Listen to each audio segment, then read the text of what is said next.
Hai anak-anakku semua, Shalom. Apa kabar kalian hari ini? Semoga kalian semua dalam keadaan sehat, dalam keadaan baik dan tetap semangat. Anak-anakku yang terkasih, hari ini kalian bertemu lagi dengan saya Ibu Irmawati dalam pendidikan agama Kristen dan Budi Pekerti kelas 7 semester 1 di SMP Negeri 1 Bulik. Baiklah anak-anakku, Ibu minta kalian siapkan dulu Alkitab, kemudian buku pelajaran kelas 7, buku pelajaran kelas 7 ini, kemudian buku tulis dan alat buat menulis, agar nanti kalian dapat menyimak, mencatat, dan mengikuti pembelajaran kita hari ini dengan baik. Anak-anakku, dalam video pembelajaran kali ini kita akan belajar di materi bab 6 di halaman 41, menjaga dan melestarikan alam. Mari anak-anak, sebelum kita masuk ke dalam pembahasan materi, kita awali lebih dahulu dengan berdoa. Mari kita satu hati dalam doa. Hanya karena kemurahan-Mu lah ya Tuhan, kami boleh diperkenankan bertemu pada hari ini dalam pembelajaran di bab 6 dengan judul Menjaga dan Melestarikan Alam. Untuk masuk ke dalam materi pembelajaran hari ini, kami mengundang kuasa Roh Kudus Tuhan untuk mengurapi kami pribadi lepas pribadi, supaya kami dapat menyimak, mengikuti, memahami pembelajaran ini dengan baik, dan masing-masing kami boleh diberkati oleh Tuhan dari awal, pertengahan hingga akhir pembelajaran ini, karena kami serahkan ke dalam tangan Tuhan dan kami mulai di dalam nama Allah Bapa, Anak, dan Roh Kudus. Amin. Selanjutnya anak-anak, di materi pembelajaran kita yang berjudul Menjaga dan Melestarikan Alam pada hari ini, bersumber dari firman Tuhan yang terdapat di dalam kitab Kejadian pasal 1 ayat 28 dan pasal 2 ayat yang ke-15. Anak-anak, mari kita buka dan baca bersama firman Tuhan ini. Kejadian pasal 1 ayat 28.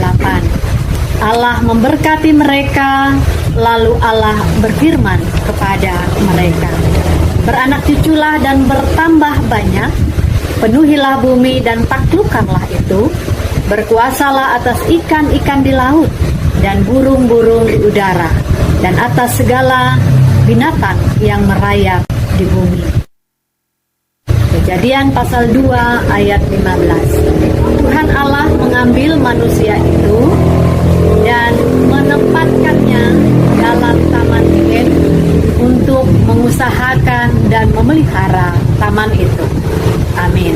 Dari firman Tuhan yang kita baca tadi, diberitahukan kepada kita tentang bagaimana Allah memberi mandat kepada manusia pertama di Taman Eden, supaya manusia itu tidak hanya menguasai, memenuhi, dan menaklukkan bumi saja, tetapi juga bertanggung jawab atas mandat dari Allah untuk memelihara alam ciptaannya. Nah anak-anakku, seperti yang kita ketahui bahwa sejak awal penciptaan, Tuhan Allah telah menugaskan manusia untuk mengusahakan dan memelihara alam. Oleh karena itu, alam semesta ini adalah karya Tuhan yang diciptakan dengan sangat baik.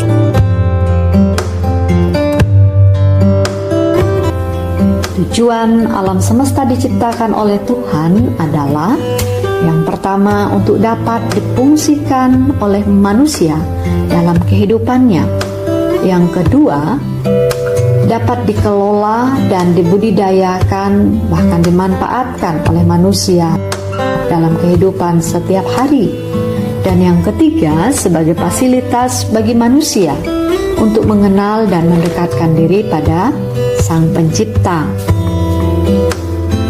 Namun akibat dosa dan keserakahan manusia, kondisi alam kita saat ini semakin hari semakin rusak. Nah, anak-anakku, mari bersama-sama kita lihat bagaimana potret atau gambar keadaan alam kita saat ini. Ini ada beberapa gambar yang Ibu sajikan. Yang pertama adalah gambar hutan yang terbakar. Hampir di setiap memasuki musim kemarau, hal ini terjadi. Kebakaran hutan ini menyebabkan kabut asap yang mengganggu kesehatan manusia dan juga menyebabkan hewan di hutan kehilangan rumah tempat tinggal. Bahkan karena hutan yang terbakar ini, hewan-hewan di hutan akan terancam mati. Yang kedua adalah gambar atau potret tanah longsor. Pada saat curah hujan tinggi terjadi di musim penghujan, kita selalu mendengar peristiwa bencana tanah longsor. Air hujan masuk dan meresap ke dalam tanah yang retak, memenuhi rongga-rongga tanah, sehingga terjadilah pergeseran tanah. Tanah yang bergeser menyebabkan erosi dan kemudian terjadilah tanah longsor. Berikutnya yang ketiga, itu adalah gambar air di sungai atau air laut yang tercemar. Ini disebabkan oleh ulah manusia yang tidak bertanggung jawab, yang tidak peduli lingkungan, yaitu dengan membuang sampah ke sungai dan membuang sampah ke tepi-tepi pantai. Sampah-sampah limbah industri rumah tangga maupun sampah-sampah limbah pabrik tentu sangat berbahaya dan merusak lingkungan. Yang berikutnya adalah potret atau gambar polusi udara. Selain disebabkan karena kebakaran hutan, polusi udara ini juga karena asap pabrik. Asap yang dihasilkan dari pabrik terjadi sehingga menyebabkan pencemaran udara, terutama pabrik yang berskala besar. Dan biasanya asap yang dihasilkan itu akan dibuang melalui cerobong besar. Hal itulah yang menghasilkan gas karbon di udara. Selanjutnya, mari kita lihat apa dampak dari kerusakan alam. Yang pertama adalah bencana alam seperti banjir dan tanah longsor. Kita bisa lihat gambar atau potretnya. Ini ada gambar hutan yang gundul akibat penebangan hutan. Padahal pohon-pohon di hutan inilah yang berfungsi menahan air di saat musim hujan. Dan di setiap bencana banjir tiba, maka masyarakat yang terdampak itu menjadi resah, menjadi tidak aman, terancam bahkan menderita. Anak-anakku, jika kita membuang sampah sembarangan, seperti pada gambar ini, sampahnya berserakan di selokan, hal ini tentu dapat menghambat aliran air. Dan ketika hujan tiba, maka air tidak bisa mengalir dan air meluap, akibatnya menyebabkan banjir. Selain itu, sampah yang kita buang di selokan akan menjadi sarang nyamuk. Perilaku manusia yang tidak bertanggung jawab dan tidak peduli lingkungan seperti ini menunjukkan bahwa manusia tidak melaksanakan mandat yang Allah berikan, yaitu tidak mengusahakan dan memelihara alam. Berikutnya, dampak yang kedua dari kerusakan alam adalah kerusakan lingkungan hidup, seperti polusi udara, pemanasan global, dan punahnya binatang langka karena kehilangan tempat tinggal. Apa upaya yang bisa kita lakukan untuk penyelamatan alam. Yang pertama, penghematan energi. Energi perlu penghematan karena semakin hari kebutuhan energi semakin meningkat, semakin besar, dan ini membuat pertambangan gas alam, pertambangan minyak bumi dan lain-lain semakin diperbanyak. Isi bumi dikerok habis, hampir tak tersisa lagi untuk generasi kita selanjutnya. Penghematan energi harus dilakukan sebagai salah satu upaya untuk penyelamatan alam. Upaya yang kedua, penebangan pohon harus diikuti dengan penanaman kembali, atau biasa kita sebut dengan reboisasi, supaya pohon dapat menahan air untuk mencegah terjadinya longsor. Upaya yang ketiga adalah memperluas hutan lindung. Kita tahu bahwa hutan itu adalah paru-paru dunia dan juga rumah bagi segala macam populasi binatang yang ada di dalamnya. Upaya yang keempat adalah mengurangi pemakaian benda-benda yang tidak dapat didaur ulang. Contohnya, pemakaian dari bahan plastik itu menyebabkan sampah yang akan tertimbun terus-menerus, tetapi tidak dapat terurai oleh tanah. Kemudian yang kelima, mengurangi penggunaan pestisida yang merusak kesuburan tanah. Selanjutnya yang keenam adalah bisa kita lakukan mendaur ulang sampah dan tidak membuang sampah sembarangan. Anak-anakku, inilah beberapa upaya yang bisa kita lakukan untuk penyelamatan alam. Selanjutnya, ini ada gambar atau potret beberapa aktivitas atau kegiatan yang dapat kita contoh. Pertama, melakukan penanaman pohon kembali. Kedua, mendaur ulang sampah. Ketiga, membuang sampah pada tempatnya. Dan keempat, gotong royong membersihkan sampah di selokan. Nah, sekarang apa tanggung jawabmu sebagai remaja Kristen dalam menjaga dan melestarikan alam? Sebagai remaja Kristen yang telah diselamatkan oleh Allah di dalam Yesus Kristus, kamu memiliki tanggung jawab untuk menjaga dan melestarikan alam.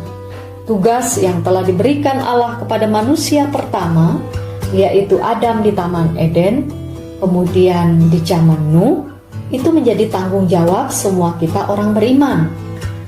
Menjaga dan memelihara alam harus muncul dari diri sendiri, bukan dari dorongan orang lain, karena bumi diciptakan Tuhan bagi semua orang. Jadi, anak didikku, sebagai remaja Kristen, kamu bertanggung jawab untuk menjaga dan melestarikan alam. Mulailah dari dirimu dengan hal-hal yang kecil, maka alam ciptaan yang diberikan Allah kepada kita bisa terjaga dan tetap lestari. Salah satu langkah konkret kita mencintai Tuhan adalah dengan mencintai alam. Manusia harus menghormati semua ciptaan Tuhan.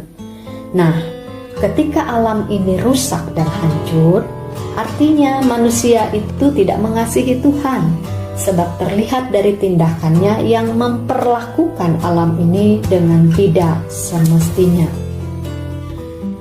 Terakhir, mari kita masuk ke evaluasi. Dari penjelasan materi yang sudah saya sampaikan, saya akan memberikan soal pengetahuan. Ada 4 soal pengetahuan. Yang pertama, mengapa manusia harus merawat dan melestarikan alam? Yang kedua, sebutkan 4 hal yang harus dilakukan jika menemui lingkungan kelasmu penuh dengan sampah. Dan yang ketiga, apa akibat jika kita banyak menggunakan bahan plastik dalam aktivitas rumah tangga? Dan yang keempat, apa usaha yang kamu lakukan di rumah agar kebersihan rumahmu terjaga. Kemudian, ada soal keterampilan. Ibu minta kamu membuat slogan ajakan kepada masyarakat dengan tema menjaga dan melestarikan lingkungan hidup.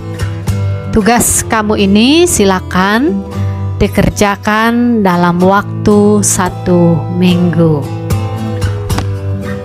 Baiklah anak-anak, akhirnya selesai sudah kegiatan pembelajaran kita pada pertemuan kali ini. Sampai jumpa pada video pembelajaran selanjutnya. Jangan lupa supaya kita tetap berdoa agar pandemi COVID-19 ini segera berlalu. Dan dimanapun kita berada, kita harus tetap mematuhi protokol kesehatan. Juga masing-masing kita harus menjaga kesehatan supaya kita semua dalam keadaan sehat dan baik-baik saja. Pelajaran kita hari ini kita boleh syukuri dengan akhiri kita tutup dalam doa. Mari kita berdoa. Terpujilah namamu Tuhan, karena kemurahan-Mu kami boleh mengikuti pembelajaran hari ini dari awal, pertengahan hingga berakhir.